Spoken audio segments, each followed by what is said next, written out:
Kremlin, Russia and China to create new financial system outside Western control.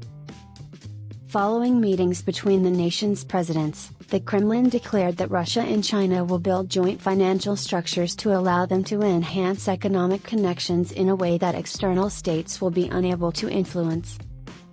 The decision appears to be in response to a succession of warnings that Western countries may try to cut Russia off from the Brussels-based SWIFT finance system as a kind of sanction.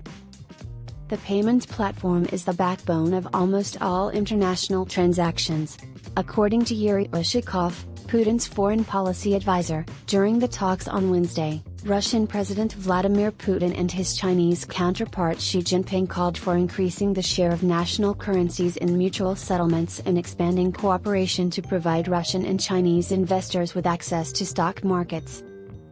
According to Ushakov, special focus was devoted to the necessity to increase efforts to build an independent financial infrastructure to serve commercial operations between Russia and China. "We're talking about building infrastructure that can't be affected by external parties," the Kremlin advisor continued. Dmitry Peskov, the Kremlin's press secretary, hinted that the two chiefs of state would likely discuss economic issues during the video conference. Both Russia and China are reportedly trying to move away from using the US dollar as their primary international trade currency, instead relying on their own denominations to support the growing volume of Moscow-Beijing trade.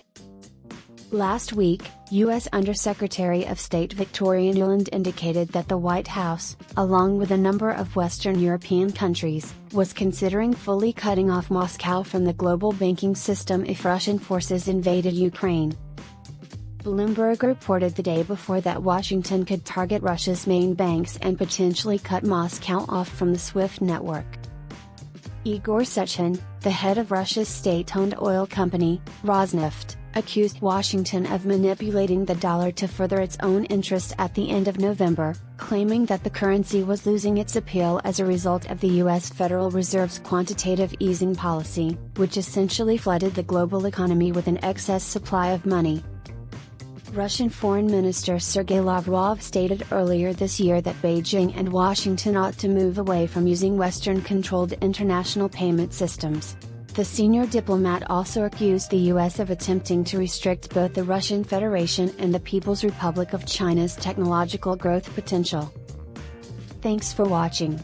Please consider subscribing to the channel.